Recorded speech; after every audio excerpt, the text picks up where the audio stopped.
Ήταν απόλυτη στο σπίτι. Είπα απόλυτη. Μέσα στην άγραψη στο σπίτι, τα μη πουλή, το μυστήρι, τώρα το δουλεύει. Γιατί το δουλεύει? Δεν έχει να ταΐσει τα παιδιά του. Τα μάτια είναι μάλλον και τα μάτια μάλλον δεν. Που πάει να πει, ορκίζεται η μάνα τα παιδιά του. Θα μείνουν ελεύθεροι, όσο θέλουν. Χωρίς τροφή, χωρίς. Ήταν στο Μεσολογγέλιο σπιτιό.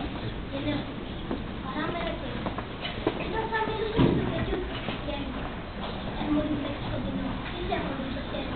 Όπως μήκυνος βαρύ, το βαρινό, ξέρει. Και μπορούσε από καθήμενο. Και τότε δεν καθόλου του θέλει. Όχι, τότε πήγε. Ένας πολέμαχος έφυγε μακριά από το γη, όπου είναι συναγμένη στη συμβουλή για το γυρούς. Ήσουν πλάκος και ευθύνη, τρομερή εκείνη την ώρα της μεγάλης δυστυχίας. Και σε εκείνο το ίδιο μέρος, στις τελευταίες ημέρες της νύχτης, είχε πέσει κατάκοπος από τον πολεμικό αγώνα. Και εκεί προτάξε από τα χείλη της αγαπημένης του, την αντίδοτο της δόξης της, η οποία έως τότε είχε μείνει άγνωστη στην ταπεινή ψυχή. Ο δρόμος του γλυκός και μορφωμένος, το κεφαλί σου κρέμεται, ο ήλιος μαγεμένος. Πάλι καλά και μορφωνιές, γεια σου, καλέ χαρά σου. Άκου, γλυκιάτε και στη γη, έμαθα το όνομά σου. Ο Απρίλης με τον έρωτα χορεύουν και γελούν. Τόσα άμψα βγαίνουν και καρδί, τόσα άματα σε κλείνουν.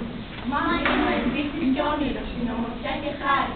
Η μαύρη πέτρα ορόφηση και το ξερό χορτάρι. Με χίλιες βρύσες χύνεται, με χίλιες γλώσσες κρέμει. Όποιος πεθάνει σήμερα, χίλιες φορές